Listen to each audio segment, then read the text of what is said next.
Assalamualaikum warahmatullahi wabarakatuh. Perkenalkan, kami dari FRI 089 dari kelas T4208 akan membahas terkait perusahaan kami, yaitu CV Sosirang. Untuk anggota dari FRI 089 sendiri ada saya, Asyifa Freda, kemudian ada saya, Hana Katrunada. Dan saya sendiri Ardiansah. Yang pertama, kami akan membahas tentang gambaran bisnis kami, yaitu terkait CV Sosirang. CV Sosirang merupakan perusahaan manufaktur yang memproduksi sosirang, yaitu prototipe solar system untuk membantu pembelajaran siswa-siswi sekolah dasar. Perusahaan kami berlokasi di Jalan Solokan Jarak, Cipacing, Jatinangor, Kabupaten Sumedang, Jawa Barat. Berikut adalah visi dan misi dari perusahaan kami. Visinya ialah menjadi perusahaan kelas internasional yang memproduksi prototipe solar system. Sedangkan misinya menjaga kualitas produk, mengembangkan inovasi-inovasi yang ada pada produk sosirang, serta memberikan jaminan ke konsumen bahwa sosirang merupakan produk terbaik. Kemudian membahas terkait analisis STP, yaitu segmenting, targeting, dan positioning. Akan dibahas di awal, yaitu tentang segmenting yang terbagi pada 4 bagian, yaitu geografis, yaitu penjualan dilakukan di daerah Bandung Kulon dan Babakan Ciparai. Sedangkan dari sisi demografisnya, maka Sisosirak ini ditujukan untuk siswa-siswi sekolah dasar yang berusia 9-12 tahun atau berada di kelas 3-6 SD. Di mana diketahui di usia tersebut dan di kelas tersebut mulai dipelajari terkait sistem tata surya.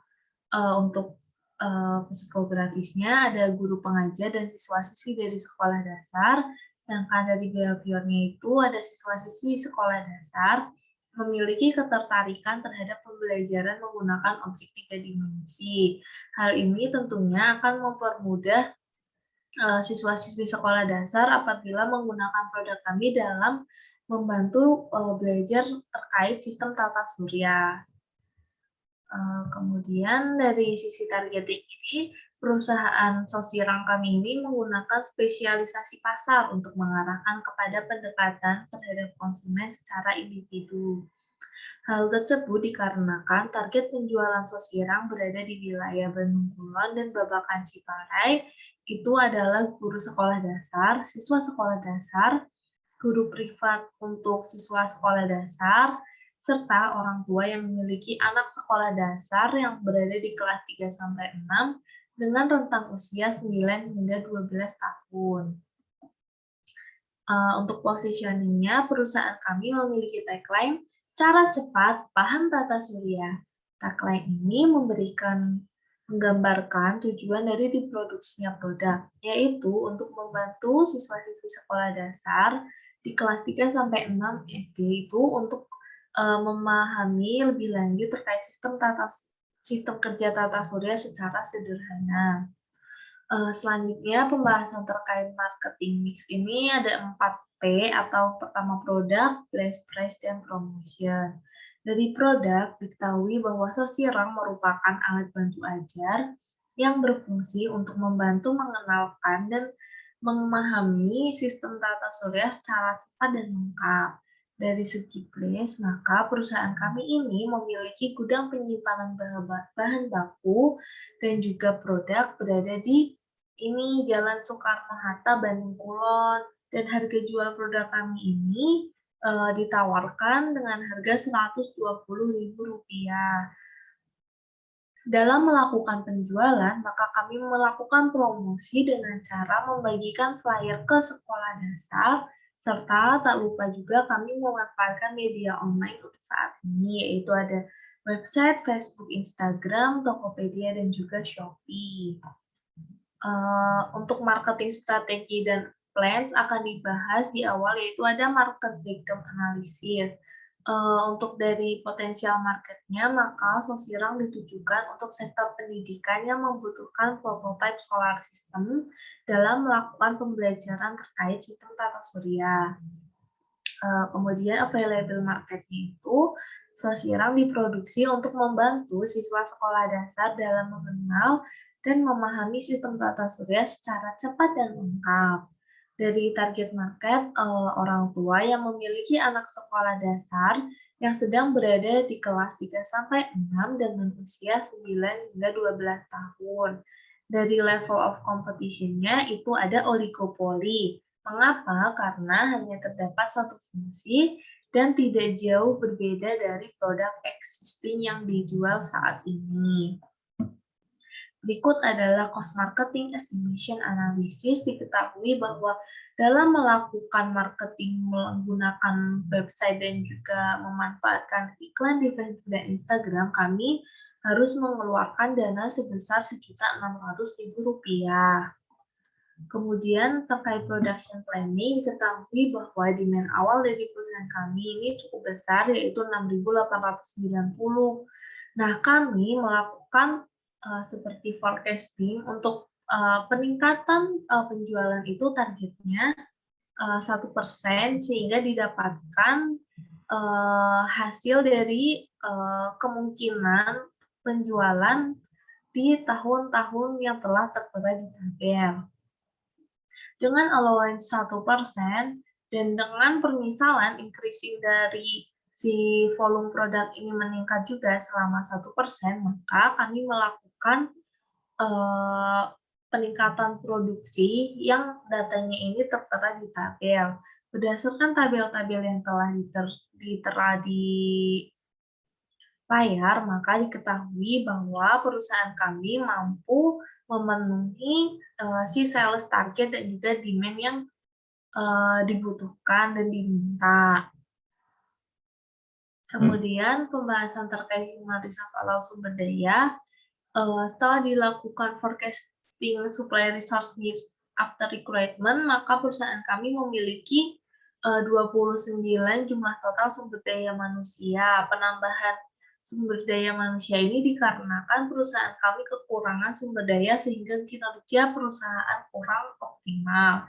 Dan setelah dilakukan recruitment, maka terdapat struktur organisasi yang baru seperti yang tertera ada di layar, di mana HRD manager ini akan membawahi HRD staff, finance manager membawahi finance staff, production general manager membawahi production line manager membawahi production operator, sales and marketing general manager membawahi sales and marketing supervisor yang membawahi sales and marketing staff.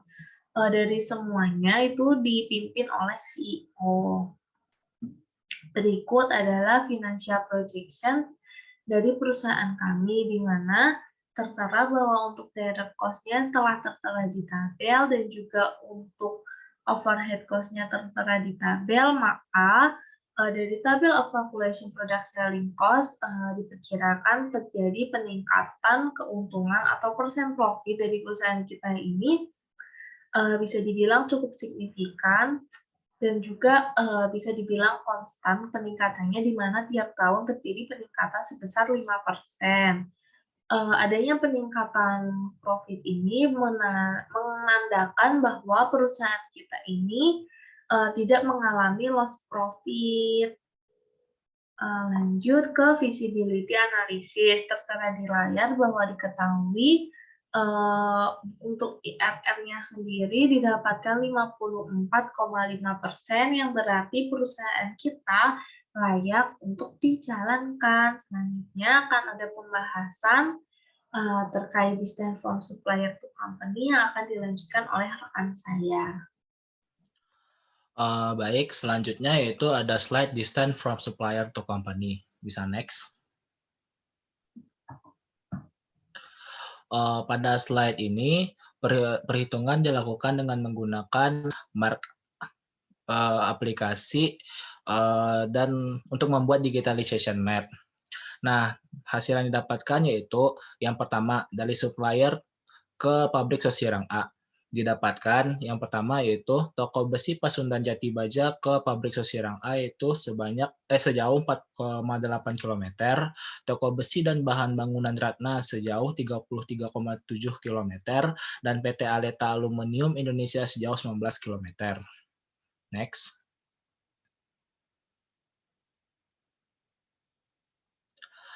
Lalu selanjutnya ada supplier ke pabrik sesirang B, yang mana didapatkan jarak toko besi Pasundan Jati Baja sejauh 27,8 km, toko besi dan bahan bangunan Ratna sejauh 1,8 km, dan PT Aleta Aluminium Indonesia ke pabrik sesirang B yaitu sejauh 15,3 km.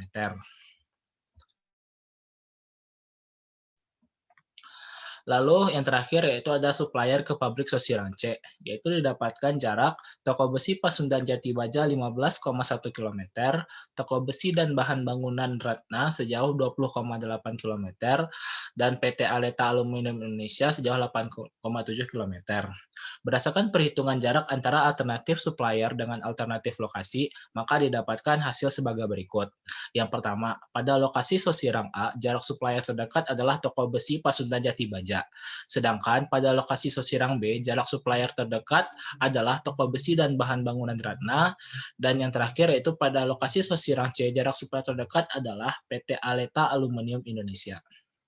Bisa next.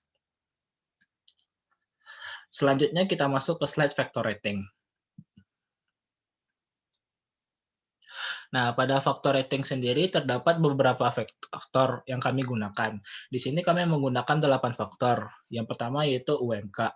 UMK sendiri didapatkan dari data UMK daerah Jawa Barat, yang mana ini merupakan data kuantitatif. Yang kedua yaitu adalah land cost. Land cost sendiri merupakan jenis data kuantitatif, yang mana harga dari tanah tersebut didapatkan dari survei harga pada daerah Jawa Barat. Itu 3 daerah yaitu Cimahi, Jatinangor, dan Kabupaten Bandung. Yang ketiga itu availability land yang merupakan jenis data kuantitatif, dan jenis data kuantitatif yang terakhir yaitu adalah jarak supplier. Lalu terdapat faktor kualitatif, yang mana faktor kualitatif ini kami dapatkan dari survei melalui Gform kepada beberapa responden sebanyak 30 orang. Faktor kualitatif ini terdiri dari mudahnya akses transportasi, yang mana ini merupakan kemudahan akses transportasi berpengaruh untuk distribusi produk nantinya. Lalu lokasi dekat pemukiman yang merupakan kualitatif, daerah tidak rawan bencana, yang mana pabrik yang dibangun di daerah tidak rawan bencana akan terhindar dari kerugian nantinya. Lalu itu adalah potensi pasar, yang mana ini berpengaruh terhadap profit perusahaan. Setelah menentukan jenis-jenis faktor pada faktor rating, maka dapatkanlah hasil sebagai berikut. Pada kualitatif faktor dan kuantitatif faktor seperti tabel yang tertera di layar. Oke, bisa next. Setelah menentukan kualitatif dan kuantitatif faktor, maka kita lanjut ke faktor rating selanjutnya. Di sini didapatkan bahwa alternatif 1 itu pada daerah Cimahi mendapatkan total rating yaitu sebesar 79,61, alternatif 2 itu daerah Jatinangor sebesar 83, dan alternatif 3 itu Kabupaten Bandung mendapatkan rating sebesar 80,92. Dari ketiga rating tersebut, maka dipilihlah daerah Jatinangor karena memiliki total rating yang tertinggi, yaitu senilai 83. Bisa next. Selanjutnya adalah seed routing seed. Berdasarkan perhitungan yang dilakukan, didapatkan bahwa demand yaitu sebesar 6.850 unit per tahunnya, dengan hari kerja per tahun yaitu sebanyak 240 hari, yang mana 240 ini didapatkan dari 8 jam kerja per hari dan 5 hari kerja dalam seminggunya. Dan dengan proses yang sesuai dengan OPC dapat dipenuhi dengan total actual machine required sebanyak 15 unit. Bisa next. Selanjutnya itu adalah stacking. Nah, dari stacking di sini didapatkan hasil data dari stacking yang nantinya akan dijadikan input data ketika perhitungan unit load. Namun, tidak semua data akan digunakan di unit load. Terdapat beberapa data yang tidak digunakan, seperti REC dan GBBU. Hasil stacking yang bernilai besar dikarenakan kapasitas troli yang digunakan juga besar, yaitu sebesar 1000 kg. Dengan demikian, dalam sekali angkut, terdapat banyak part yang dapat dimuat dalam troli nantinya. Bisa next. Lalu selanjutnya ada slide MHE. Berdasarkan perhitungan yang telah dilakukan dengan mempertimbangkan pemfaktoran yang telah dilakukan, lot size, processing time, MHE need, serta precedence diagram didapatkan bahwa untuk mengoptimalkan proses produksi dengan waktu yang paling minimum ialah dengan menggunakan 3 unit lot. Menggunakan unit lot 3. Hal tersebut dikarenakan ketika unit lotnya 3 hanya dibutuhkan 13 kali produksi. Bila dibandingkan dengan unit lot lain serta beberapa kali produksinya, unit lot 3 memakan waktu paling sedikit untuk produksi yaitu selama 850 unit. 580 menit. Next. Nah, selanjutnya masih sambungan dari MHE. Berdasarkan perhitungan yang telah dilakukan dengan kapasitas troli yang kami gunakan yaitu sebesar 1000 kg dan kapasitas unit lotnya 3, didapatkan total maksimum unit lot untuk masing-masing partnya dan untuk tiap part ternyata memiliki frekuensi yang sama yaitu sebesar 1. Oke, next. Baik, untuk slide luas area akan dijelaskan oleh teman saya, Hana Katronada. Kepada Hana, dipersilahkan. Kemudian ada luas area. Next.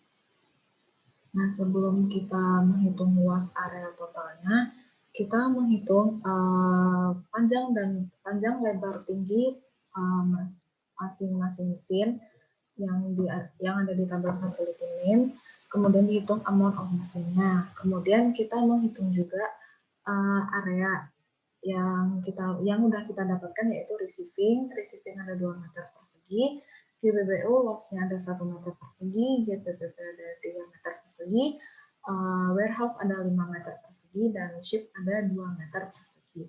Next. Nah, setelah dilakukan perhitungan dengan mengikutkan lebar tinggi mesin gitu-gitu, didapatkan total areanya yaitu 492 meter persegi.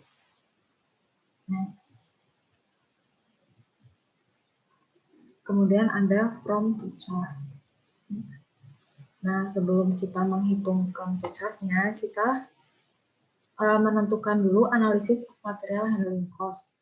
Nah, yang pertama ada setelah melakukan perhitungan pada material handling cost, diperoleh total biaya sebesar Rp693,27 per meter pada biaya material handling. Hal ini diperoleh dari perhitungan antara total cost pada MHE dan total distance facility. Next. Kemudian kita menghitung from to chart-nya. Setelah dilakukan perhitungan biaya material, handling pada masing-masing area, selanjutnya biaya-biaya tersebut dimasukkan ke dalam tabel from to chart guna mendapat biaya FTC. Setelah memasukkan semua biaya sesuai dengan areanya dan total biaya setiap area pada FTC, maka diperolehlah total FTC cost sebesar Rp167.772. Next. Kemudian ada initial layout. Nah, sebelum dilakukan initial layout-nya, kita menghitung dulu total length per mesin, kemudian ada amount of mesinnya, terus total width per mesinnya, kemudian ada total area per mesinnya.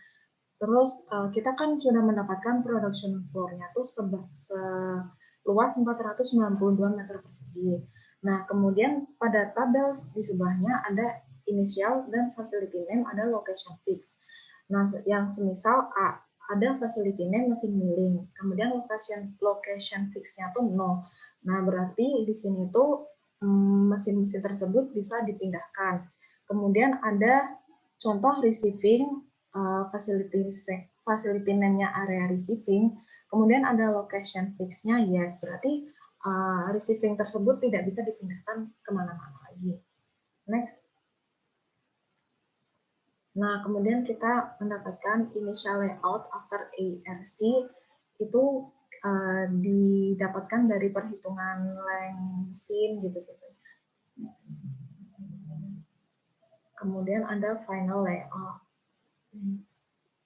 Nah, pada final layout ini kita menggunakan software hasil software menggunakan aplikasi WinQSB didapatkan layouting terbaik untuk perusahaan Sosirang 89 setelah setiap melakukan iterasi kedua pada setiap alternatif dengan total cost 116.628,50 yang merupakan cost minimal yang telah didapatkan. Kemudian sekian terima kasih dari FRI 089. Kurang lebihnya mohon maaf. Wassalamualaikum warahmatullahi wabarakatuh.